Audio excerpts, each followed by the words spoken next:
I thought I'll give you my sort of review of Deus Ex Human Revolution, just to let you know what I thought of it, since I completed it like a good couple of days ago, maybe nearly a week. God, I kind of forgotten. But if you want to know what I'm going to do for as a Let's Play, I'm not doing a Let's Play yet, because everybody's doing Let's Plays of it, everybody else is playing it, so when I put it on, if I put it on now, it's just going to be exhausted, and it won't. No one's going to be interested in it until maybe a year, maybe like months later. So I'm probably just going to wait it out and do it another time. But just before we start, let me just say this about Deus Ex Human Revolution. Sorry. It is disappointing, to say the least. It actually is disappointing because while I played the original Deus Ex only about an hour, I believe, for that hour I was far more impressed with the original Deus Ex than I was with Human Revolution. Even though I went all the way through, I completed it and so on.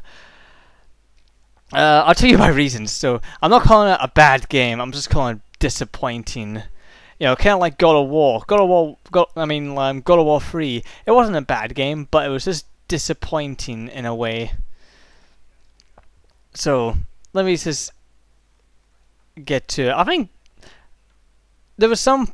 let me tell you about the story first. As you all know, I think the story is important.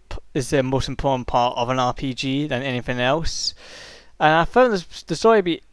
Some cases it was intriguing, but yeah, again, it was disappointing as well. Where, which possible? I remember there was some parts. It was mostly the enemy. You did have a clear goal what you want to do. You want a clear goal to find out who are these people who attacked the lab and killed, or so-called killed, the science people there who are working on something big.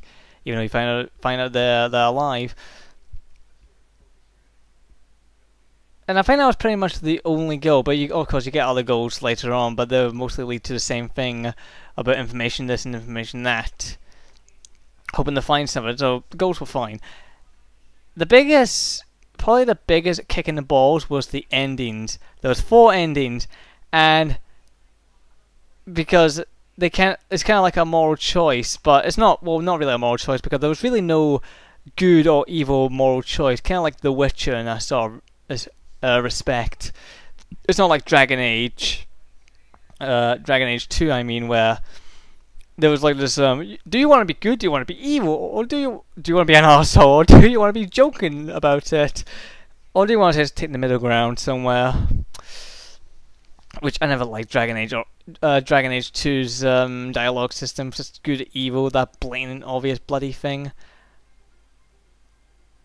So yeah, I kind of put Deus Ex away. Oh, of course, as The Witcher 2's as well.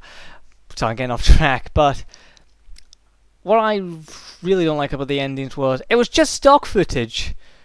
Basically, as you have 4 choices, and I think there was like 3 people.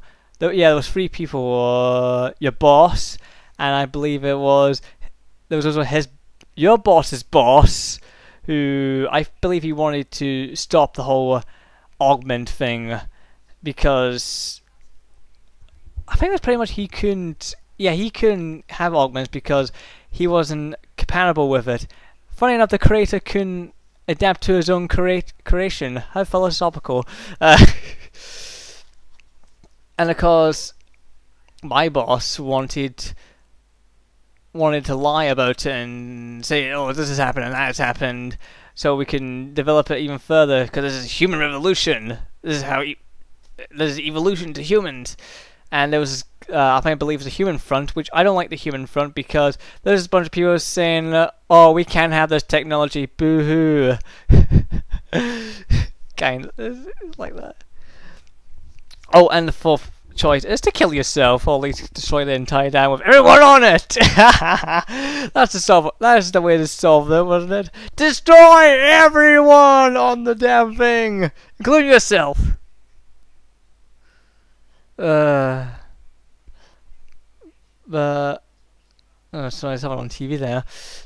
But yeah, it's just stock footage. It really doesn't show you what happened after you made a choice or anything like that, what position you became and so on. And it's just,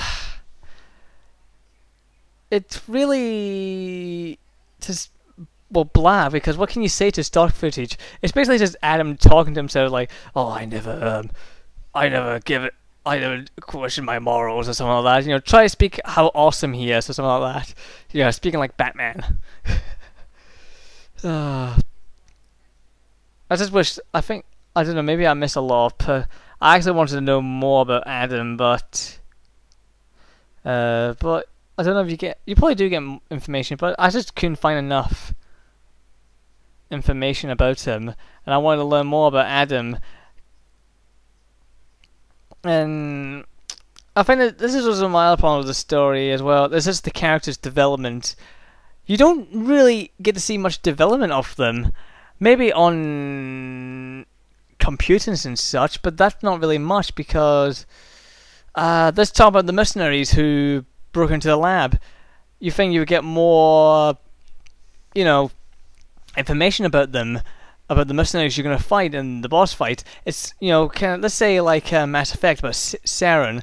You know, you always had this objective: we must go and find Saren. And you hear about Saren, how he's a good Spectre, and then somebody how he turns rogue and so on. You heard bad rumors about him and so on. You hear about, of course, you hear about him. You try to get a feeling for his personality, what kind of person he was, but in Human Revolution, you don't get to know any of the villains or the bosses whatsoever.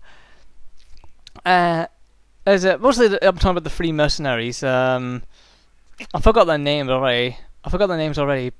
But I'll talk about the bosses later. You just find no information on them. I couldn't find any information on them, or at least not enough to, you know, think seriously about. Be like, I'm gonna get this guy when I get him, or something. You know, it's just when you think I'm gonna fight this boss, something that makes you pumped up for fighting this boss.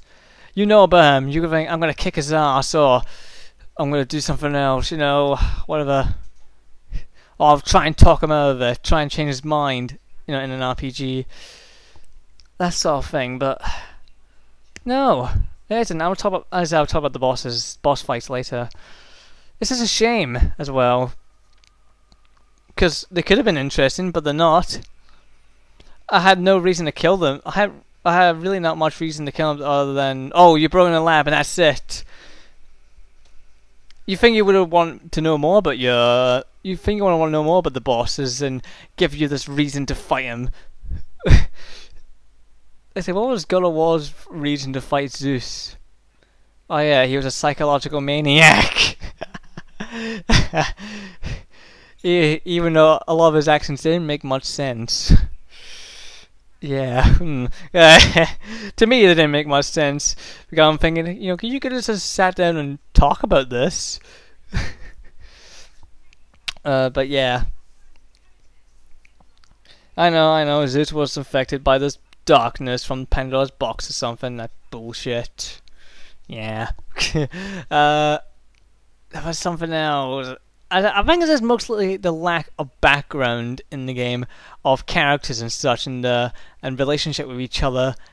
That's probably my biggest problem. Just when you can't have any relationship with the other characters, or at least know about them, it just becomes, well, blah, really.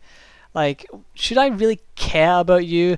Oh, you are my girlfriend's mother, and why should I care about you? Because I really don't know anything about my girlfriend that much. All I know, we had a relationship, she was part of something big, and she died, and I really have no emotions because I don't know anything about her. See what I mean? How can you care for someone you don't know whatsoever? But it was kind of hard to sympathize for Jason until much later on, really. I don't think there's much else to talk about the story. No, there isn't. That's pretty much what I say. I think it's mostly the lack of the background on the characters, and just the relationship between each character, and I think that really dragged it down for me. And I said the endings were just shit as well. But I think there was something else, but I can't remember. So I'll talk about the gameplay now. The gameplay, I actually think in some parts it's really, really easy. Especially much later on, it gets really easy. But there are some difficult parts, don't get me wrong. But this whole method of choose your the way you want to play, just to let you know, it's a very, very good stealth game. Far better than I think the last stealth game I played. Or at least you want to play stealth in Deus Ex Human Revolution. You don't have to, but I did, and it was very good at. It was very, very good.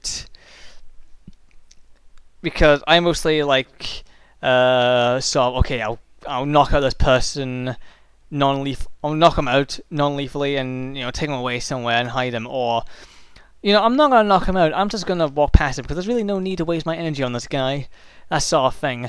It isn't like the last stealth game I played, which was it was pretty much Splinter Cell Conviction, which you've seen my Let's Play of, which that wasn't so much of a stealth game. It was just running around shooting people, and it was just a bad mix of action and stealth, and it was more like an action game than a stealth game. And as I said, in a stealth game, it should really give you the skill of leaving your enemies alive so you could run past them. You should already know about this, but yeah. But I think I did do a little bit of gunplay in it, and the gunplay wasn't that exciting. I had more fun with the hacks and adventuring around places, trying to find my maybe I could try and find a way in this way and come up sneaking behind them and knock them out or something, that sort of thing. I had more fun doing that sort of thing. Also trying to be practical as well. I think, okay, I'll just pick up this trash can, I'll jump on it and jump over there because my legs are super strong. I can